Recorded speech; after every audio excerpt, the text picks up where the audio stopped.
السلام عليكم ورحمة الله وبركاته. إن الحمد لله نحمده ونستعينه ونستغفره ونعوذ بالله من شرور أنفسنا ومن سيئات أعمالنا. من يهد الله فلا مضل له ومن يضلل فلا هادي له. أشهد أن لا إله إلا الله وأشهد أن محمدًا عبده ورسوله لا نبي بعده. يا أيها الذين آمنوا اتقوا الله وقولوا قولا سديدا يصلح لكم أعمالكم ويغفر لكم ذنوبكم ومن يطع الله ورسوله فقد فاز فوزا عظيما. Wahai orang-orang yang beriman, ittaqullah, bertakwalah kalian kepada Allah. Wa qulu qawlan sadida, dan ucapkanlah tutur kata yang baik. Pasti Allah akan jadikan perbuatan kita dirubah menjadi sebuah amalan yang saleh. Dan pula Allah akan mengampuni dosa-dosa kita semuanya. Sungguh orang yang taat kepada Allah dan Rasulnya, inilah orang yang sukses. Ya ayyuhalladzina amanu ittaqullah haqqa tuqatihi wa la tamutunna illa wa antum muslimun. Wahai orang-orang yang beriman, bertakwalah kalian kepada Allah ketakwaan yang benar, dan janganlah kalian wafat melainkan dalam keadaan Islam, dalam keadaan tunduk patuh taat kepada Allah. Amma ba'd. Para jemaah salat Jumat yang dimuliakan oleh Allah, bicara masalah rezeki itu bicara sesuatu yang enak didengar oleh telinga. Bicara rezeki itu bicara sesuatu yang diinginkan oleh semua orang. Semua orang mencapai dan menggapai apa yang namanya rezeki itu. Inna sa'yakum lasyatta, sehingga upaya manusia untuk mendapatkan rezeki ini macam-macam bentuknya. Ada satu ayat di dalam Al-Quran, para jemaah sekalian. Inti dari ayat ini bahwa Allah akan membukakan pintu-pintu rezeki itu kepada siapapun orangnya. Siapapun orangnya. Mau orang soleh, mau bajingan, ibaratnya begitu. Mau mukmin, mau kafir, semua dibuka pintu rezekinya oleh Allah. Semuanya. Cuman ada bedanya. Apa perbedaannya? Yang menarik, ayat ini konteksnya bicara tentang jin alias setan.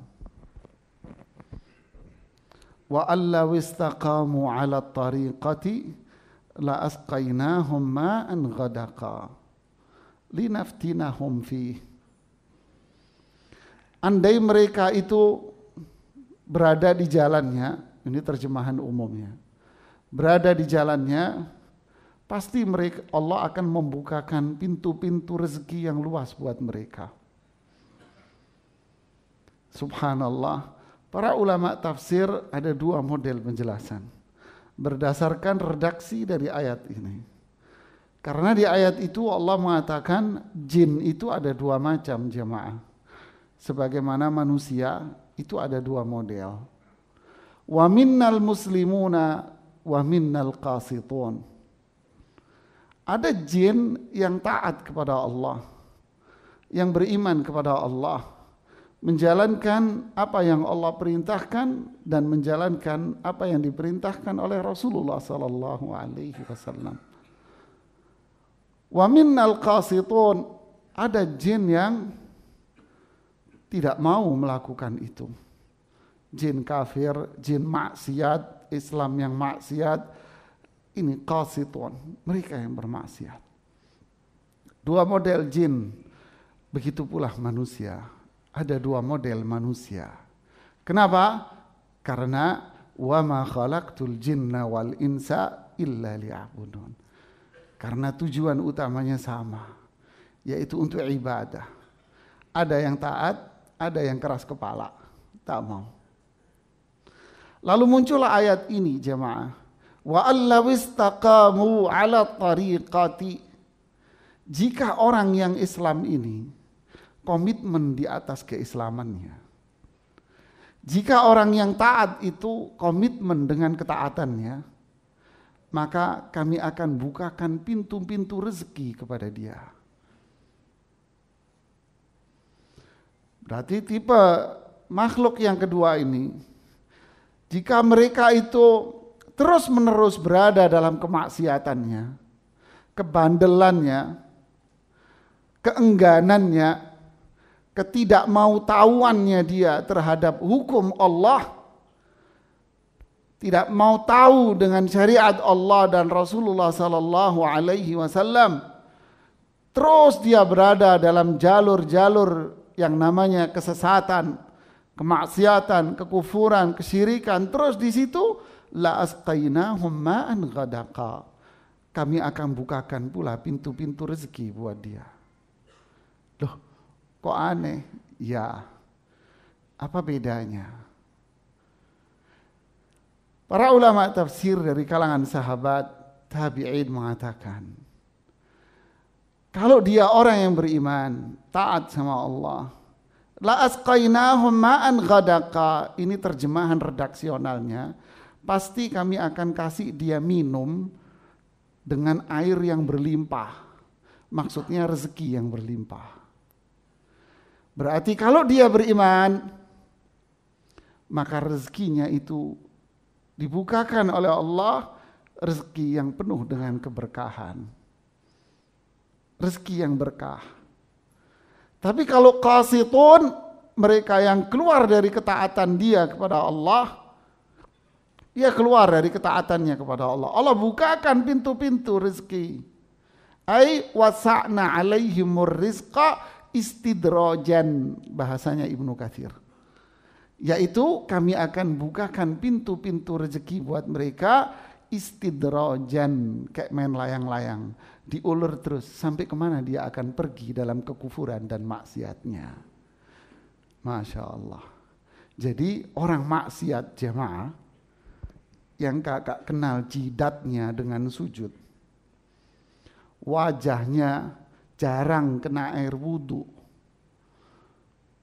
tubuhnya berlumuran maksiat, bisa jadi rezekinya banyak jemaah. Berlimpah Allah kasih. Sisi rezeki apa ini? Al-fulus, rezeki duit jemaah.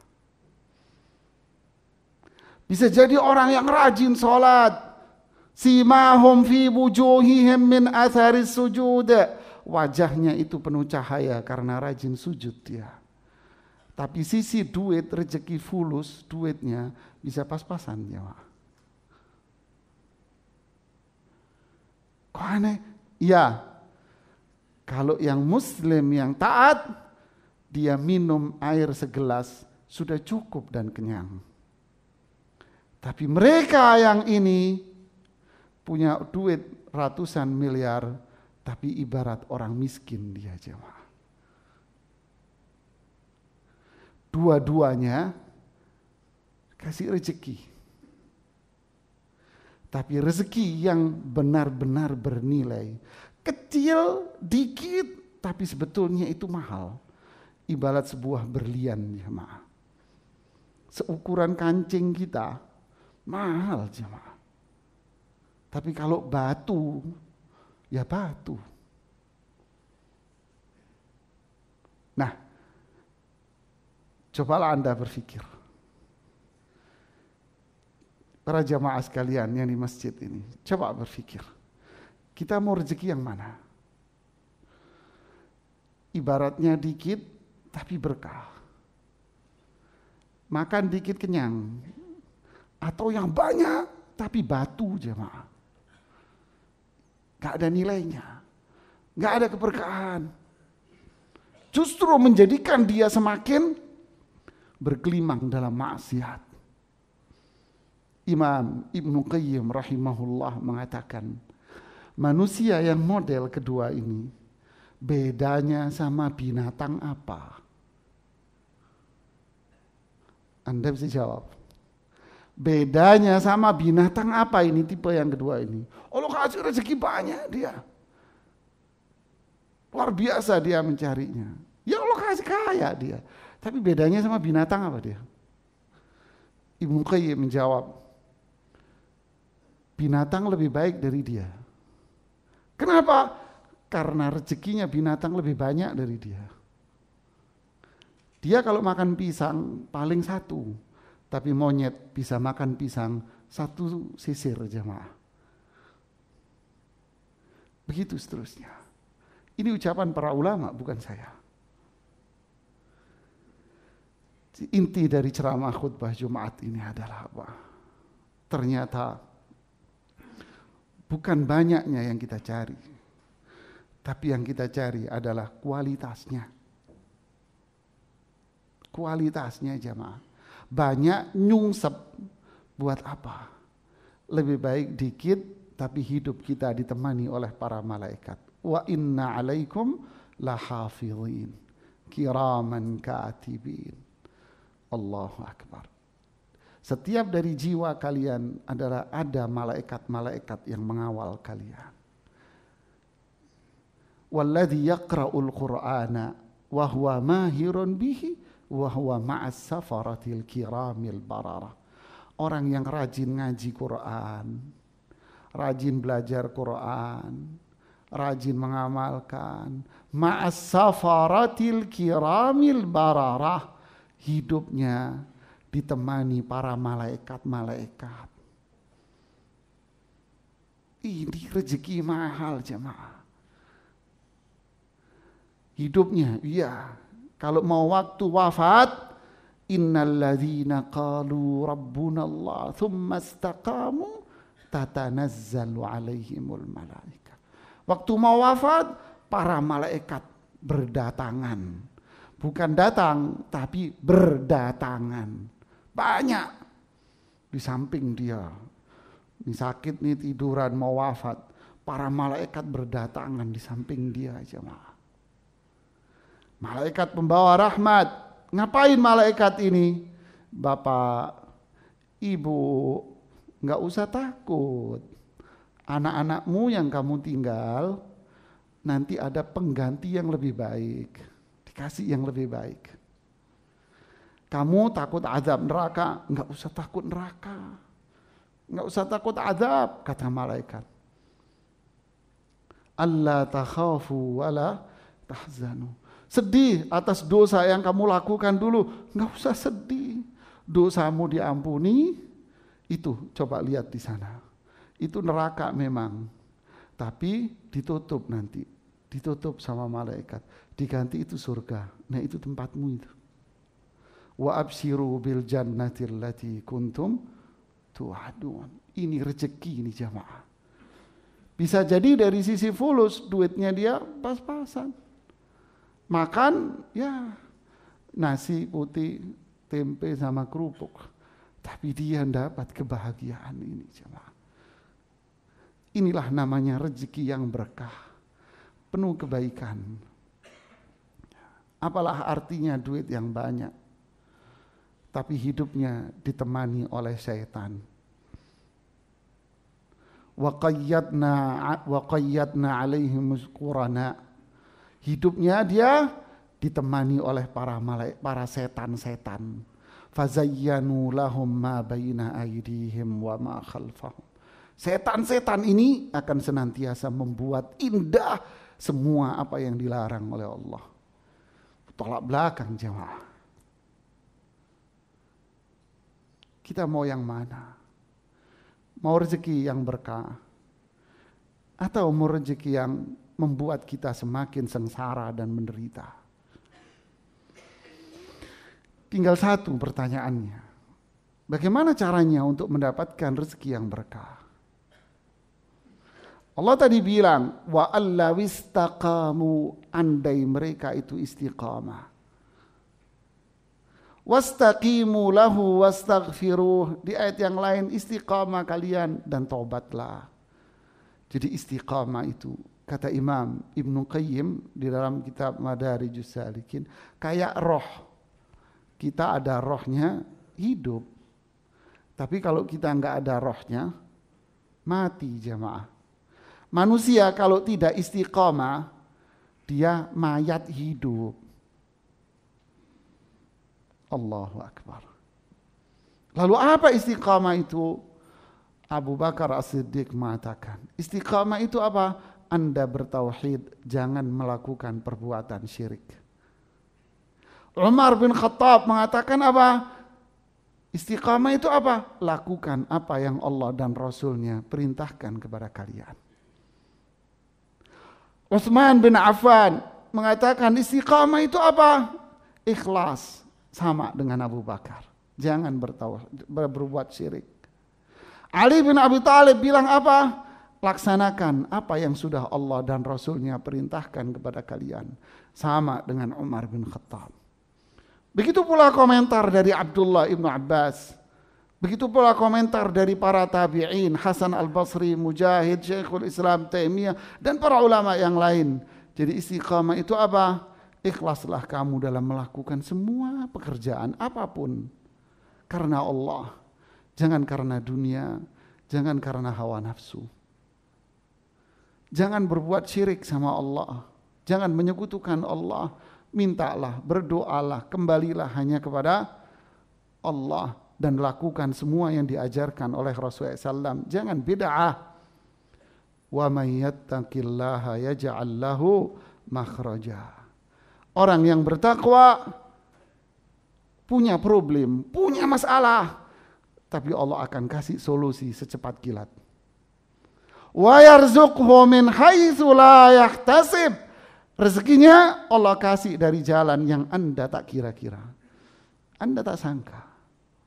Wa man yatawakkal 'ala Allah fahuwa hasbuh. Kalau Anda serahkan semua urusan Anda sama Allah, Allah cukupi semua kebutuhan Anda. Aqulu qouli hadza wa astaghfirullah li wa lakum wastaghfiruhu innahu wal ghafurur rahim.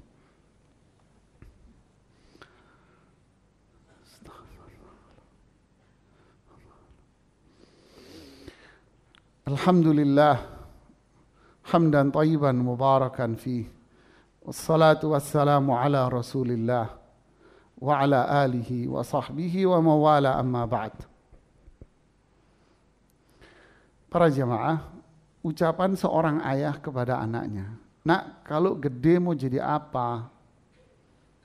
Jadi anak soleh, Pak. Wah iya pasti itu. Bukan itu, Nak. Gede jadi apa? Ya pengen membahagiakan ayah dan ibu. Wah gitu dong. Pengen beliin rumah. Mindset orang tua kalau ditanya, nanya anaknya, mau gede jadi apa Pak? Nah jawabannya apa? Al-fulus. Mesti yang diharapkan anak adalah harapan sang anak punya duit sekeranjang. Sekolah tinggi biar punya uang 1 gerobak. Ini jawaban keinginan orang tua. Berarti keinginan orang tua sama pula dengan keinginan siapa? Binatang, kata Imam Ibnu Qayyim. Jamaah, kemana kita? Kita mengharapkan anak kita hanya mengumpulkan pundi-pundi uang. Nanti kalau gede, Anda yang ditelan sama dia. Karena dia tak ada iman. Dulu era 70-an, orang itu bangga Pak, subuh-subuh bawa Quran. Mau maghrib, bangga dia bawa Quran, ngaji. Sekarang, orang tuanya ndablek, orang tuanya bahlul. Kenapa? Masa bodoh dengan pendidikan agama anaknya. Kalau kursus bahasa Inggris, kursus matematika, kenceng, ngaji, cari masjid yang gratis. Inna lillahi wa inna ilaihi raji'un. Terus kita berdoa minta rezeki yang berkah. Fa inna lillahi wa inna ilaihi raji'un. Salat malas. Bisa jadi ada di antara jamaah yang duduk di sini, salatnya cuma Jumatan saja. Salatnya kayak minum obat.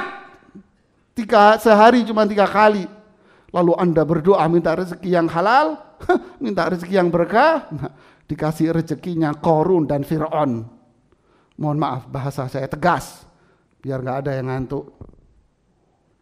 Ya akhi, pikirkan ya akhi.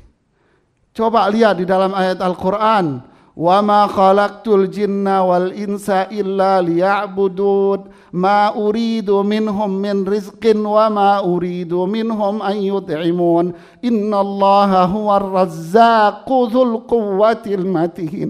Subhanallah. Saya tidak menciptakan jin dan manusia kecuali untuk ibadah. Ma uridu minhum min rizqin. Saya tidak butuh uang kalian dan harta kalian. Innallaha huwar razzaqu dzul quwwatil matin. Allah yang ngasih duit dan rezeki harta sama kamu. Disimpulkan sama Imam Ibnu Katsir. Apa jemaah? Kita kalau taat sama Allah, Allah kasih rezeki kita. Rezeki yang mana? Bukan rezeki yang sana tadi, tapi rezeki yang berkah. Dan rezeki yang berkah itu enggak harus segerobak dan enggak harus sekeranjang. Bisa cukup hanya seamplop saja, jemaah. Enggak harus banyak, tapi sedikit menjadikan dia penghuni surga. Wahai Abdurrahman, bukan Abdurrahman, wahai Abu Ubaidah ibnu Jarrah, rumahmu ada apanya? Mau ngapain wahai Amirul Mukminin? Mau ngapain wahai Umar ke rumah saya? Kamu kalau ke rumah saya nangis kamu. Enggak, saya mau ke rumahmu wahai Abu Ubaidah. Aminu hadhil ummah, orang yang paling dipercaya oleh Allah di umat Islam. Orang yang paling dipercaya jamaah sama Allah, jamaah. Saya mau ke rumahmu, kata Umar bin Khattab. Umar bin Khattab ke rumahnya. Penghuni surga yang paling dipercaya oleh Allah. Ke rumahnya, nangis Umar bin Khattab jamaah. Kenapa? Di rumahnya cuma ada tikar satu. Dan ada satu panci. Kemudian sisanya hanya peralatan-peralatan perang. Karena beliau komandan perang pasukan. Apa yang di pojok rumahmu itu? Seperti sebuah panci yang tertutup. Kan saya bilang, kata Abu Ubaidah, kamu nangis ke sini wahai Umar. Apa itu? Allahu Akbar. La ilaha illallah. Apa isi pancinya jamaah? Roti bekas, potongan-potongan jamaah. Allahu Akbar. Abu Ubaidah Amir ibnul Jarrah, komandan besar pasukan perang untuk wilayah Syam, Palestina, Suria, Lebanon, Yordan. Komandan perangnya beliau pasukan. Rumahnya ada hanya roti-roti bekas potongan jemaah. Penghuni surga jemaah. Hidupnya bahagia. Amin hadhil ummah, dipercaya. Kita dikasih rezeki makan sarapan, makan siang, makan malam. Masih ngeluh. Ya Allah pandemi, sepi usaha, susah. Allah gak adil. Allahu Akbar. Nyungsep hidup kita jemaah. Semoga ini nasihat berarti buat saya sendiri. Semoga bermanfaat buat para jamaah. Innallaha wa malaikatahu yusalluna 'alan nabi ya ayyuhalladzina amanu sallu 'alaihi wa sallimu taslima. Allahumma salli wa sallim ala rasulina habibina al-mustafa wa ala alihi wa sahbihi ajma'in. اللهم اغفر لنا ولإخواننا الذين سبقونا بالإيمان ولا تجعل في قلوبنا غلا للذين آمنوا ربنا إنك رؤوف رحيم. اللهم أصلح لنا ولاة أمورنا إلى ما فيه صلاح الإسلام والمسلمين. اللهم اهدي ولاة أمورنا إلى الصراط المستقيم. اللهم اشرح صدر ولاة أمورنا إلى الإسلام والإيمان يا رب العالمين يا رحمن يا رحيم. ربنا اغفر لنا ولإخواننا الذين سبقونا بالإيمان. ربنا اغفر لنا ولوالدينا وارحمهما كما ربيانا صغيرا. ربنا هب لنا من أزواجنا وذرياتنا قرة أعين واجعلنا للمتقين إماما. اللهم إنا نسألك الهدى والتقى والعفاف والغنى. اللهم إنا نسألك من الخير كله عاجله وآجله ما علمنا منه أو لم نعلم. اللهم إنا نعوذ بك من الشر كله عاجله وآجله ما علمنا منه وما لم نعلم. اللهم إنا نسألك ما سألك به نبيك. اللهم إنا نسألك ما سألك به نبيك ورسولك ونعوذ بك مما عاذ به نبيك ورسولك. اللهم إنا نسألك الجنة. اللهم إنا نسألك الجنة وما قرب إليها من قول أو عمل. اللهم إنا نعوذ بك من النار. اللهم إنا نعوذ بك من النار وما قرب إليها من قول أو عمل. ربنا آتنا في الدنيا حسنة وفي الآخرة حسنة وقنا عذاب النار. سبحان رب العزة عما يصفون وسلام على المرسلين والحمد لله رب العالمين.